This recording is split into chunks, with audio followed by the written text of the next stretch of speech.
안녕하세요. 고고알쓸 심잡 미스터 신입니다. 인지심리학자 김경일의 타인의 마음과 이두페이퍼의 남자 구분법, 그리고 제가 상담 현장에서 상담을 통해 경험했던 내용들을 중심으로 해서 오늘 이 시간 여러분들과 함께 나눠보도록 하겠습니다. 남자를 어떻게 구별할 수 있을까요? 바로 그 내용들을 다루어 보겠습니다. 첫 번째, 처음부터 너무 잘해주는 남자를 조심하자는 거죠. 반했다고 사생결단 직진하고요. 몰입하는 남자. 그래서 죽기 살기로 다가오는 남자 무조건 조심하셔야 됩니다. 집착도 심할 수 있고요. 충동성이 이런 말로 표현할 수 없을 정도로 그 마음을 지배할 수 있다는 겁니다. 이런 분들은요, 쉽게 식어요. 그렇기 때문에 조심하자는 얘기죠. 다른 여자에게도 똑같이 잘해줄 수 있고요. 그렇기 때문에 다시 말씀드리지만 쉽게 달아올랐다 쉽게 식는 이런 충동적인 스타일은 피하자는 거죠. 두 번째는요, 관계에 집착하는 남자입니다. 집요하게 기다리는 행위. 집 앞에서 불편할 정도로 기다리고 집착하는 사람. 그 다음에 연락에 너무 목매이는 사람. 그리고 거절감을 느끼고 연락을 안 했다라고 생각했을 때에 쉽게 분노하고 그래서 여성의 마음을 아프게 하는 사람. 이들은 다시 말하자면 집착적이고요. 편집증적인 성향이 있을 수 있고요. 그리고는 자기 내피셜로 소설을 쓰는 타입입니다. 그래서 편집적인 성향을 가지고 있는 분들은 자기 소설을 쓴다라는 것이 있고 자기가 경험한 것을 바탕으로 해서 상대방을 넘겨짚어 해석한다는 거죠. 그러다 보면 결국 종국으로는 불행으로 끌고 간다라는 거예요. 그래서 관계에 집착하는 남자를 조심하자라는 겁니다. 세 번째는 거절을 받아들이는 것을 되게 힘들어해요. 그러니까 거절을 못 받아들인다는 거죠. 나 오빠 아니야. 난 오빠 그냥 친구도 그 이상도 그 이하도 아닌 그냥 오빠였을 뿐이지 나는 이성적인 감정이 없어 했을 때에도 막무가내로 그걸 거절하는 거라고 받아들이지 않고 오히려 긍정적으로 애써 왜곡한다는 거죠. 그래서 자기 방식대로 해석하고 합리화하고 그리고 듣고 싶은 것만 듣는다는 거죠. 이런 유형들은 나중에 혹여 결혼을 하게 되잖아요. 그러면 그 집착과 또 편집적인 사고와 피해의식 속에서 자기 멋대로 해석을 하고 의심을 하게 된다는 거예요. 그래서 의처증의 표본이라고 할 수 있겠죠. 그 다음에 네 번째는요, 과도한 스킨십 하는 남자입니다.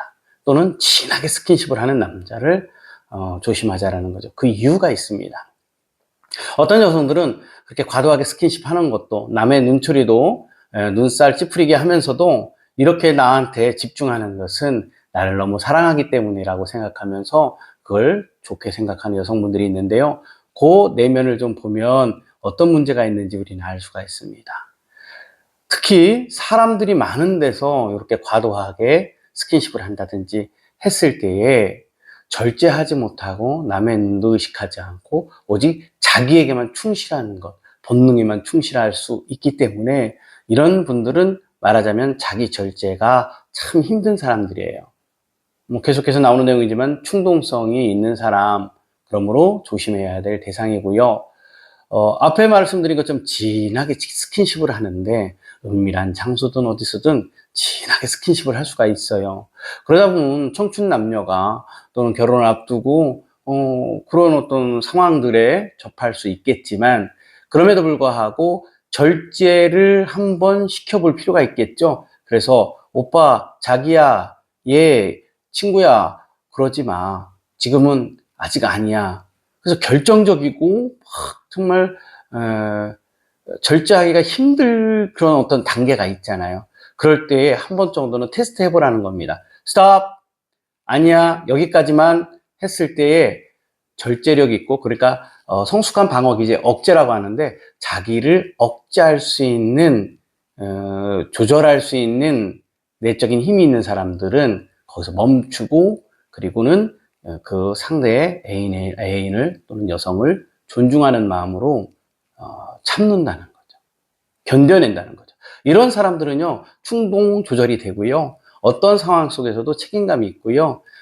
그래서 자기가 한 일에 대해서 지켜내고, 그러니까 책임감이 있는 행동을 한다는 겁니다. 진실성이 있겠죠?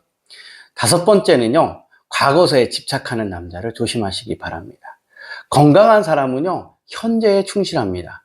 마음이 넓을수록 과거에 관대하고요, 더 나은 상대가 자신이라는 것을 알고, 아, 내 애인이, 내 여자친구가 이전에 경험했던 남자보다도 지금의 내 자신이 나를 더 좋게 보고 있구나, 근사한 남자를 보고 있구나라고 하면서 긍정적으로 받아들이고 그것을 품는 그런 남자가 돼야 되는데, 과거사에 집착한다는 것은 지금 현재보다는 너의 과거가 중요하고 누가 너를 나보다도 먼저 선점했다는 것에 대한 그런 불쾌한 마음들을 풀어낸다는 것은요, 표현한다는 것은요, 자기 수용적인 태도, 그러니까 상대방을 품을 수 있는 그런 넉넉한 안정기지가 돼줄 수 있는 그런 든든한 사람이 아닐 수 있다는 겁니다. 아니, 되지 못한다는 거죠. 그래서 이전 남자보다 내가 더 괜찮은 남자인가 보다 라고, 그래서 현재에 충실하고 미래에 대해서 서로 설계할 수 있는 마음의 자세, 이게 중요합니다. 그 다음에 여섯 번째는요, 헤어지자는 말을 너무 쉽게 하는 사람을 조심하셨으면 좋겠습니다. 헤어지자는 말을 쉽게 한다는 것은 거절감을 쉽게 느낀다는 거고요, 상대방을 조종하고 통제하고 싶어 하고, 그래서 내 멋대로, 그러니까 내 감정 속에서 애인이, 여성이 따라오기를 바란다는 겁니다. 그런데 이런 유형들은 감정 기복이 심할 수 있다는 것을 여러분들 아셔야 됩니다. 결혼하면 쉽게 이혼하자고 하는 사람들도 바로 이런 유형입니다. 그런데 이들의 내면을 좀 더 보면은요, 버림받을 것에 대한 두려움이 있다는 거죠. 어린 시절 방임되었던, 그런 유기되었던 경험이 있는 남성일수록, 그래서 버림받는 것에 대한 두려움에 늘 휩싸여 있고요, 상대의 여성이 나를 싫어한다는 느낌, 표정 같은 걸 가지고 미리 예측한 다음에 무화하고 공격을 하려고 하는 것이죠. 그러므로 나는 두려워, 나를 떠나지 마.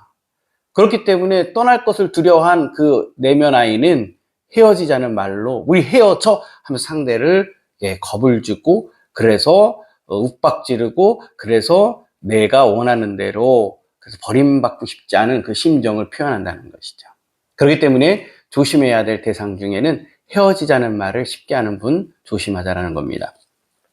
마지막으로 일곱 번째 내용을 함께 나눠보겠습니다. 가스라이팅을 하는 남자입니다. 이 가스라이팅에 대해서는요, 인지심리학자 김경일 교수도 이런 이야기를 합니다. 가스라이팅 하는 남자들은 과연 어떤 사람들일까? 그러니까 남성이든 여성이든 아니면 주변 사람들에게 가스라이팅을 잘하는 사람들이 있죠. 근데 이 가스라이팅을 하는 사람들은요, 상대방을 세뇌시키고 내가 원하는 대로 상대방을 조종하고, 여기서 나오지만 통제하고, 그래서 원하는 대로 끌고 가려고 하고요, 상대방의 약점을 잡고 무기력하게 만들어 버린다는 거죠. 그래서 그 마음과 육체를 다 지배하려고 하는 그런 모습들이 나온다는 거예요. 그래서 일곱 번째에 나온 이 가스라이팅을 하는 남자는 무조건 피해야 될 대상입니다. 건강한 남성은요, 그 애인의, 여성의 장점을 이야기해주고요, 칭찬을 해주고요, 그 약한 점들은요, 북돋워주고요, 그래서 품어주고요, 같이 함께 더불어서 좋은 쪽으로 긍정의 마음을, 에너지를 가지고 나아간다는 거죠. 그런데 가스라이팅 하는 남자들은 내가 건강하지 못하기 때문에 상대방도 나보다 못한 상대로 만들어서 그것을 옴짝달싹 못하게 상대방을 지배하고자 한다는 겁니다. 그래서 우리는 이런 부분들 분명히 잘 이렇게 캐치하셔야 되고요. 그래서 이런 가스라이팅 하는 사람은 피해야 되겠죠. 여기서도 그런 겁니다. 가스라이팅 하는 남자 중에는요, 이런 행동도 하죠. 무시하는 행동. 여자친구가 어떤 질문을 한다든지 말을 하면은 일부러 상대방을 기분 나쁘게 하고, 그래서 상대방이 내 눈치를 보게 하고, 그래서 그 마음을 지배하려고 하는 행동. 다 두루두루 가스라이팅이다. 조심해야 되겠죠. 여기까지입니다. 여러분들에게 도움이 됐다면 참 저에게는 그만큼 소중한 일이었겠네요. 보람도 많이 느끼겠죠. 기왕이면 구독, 좋아요, 저에게는 힘이고 열정입니다. 감사합니다.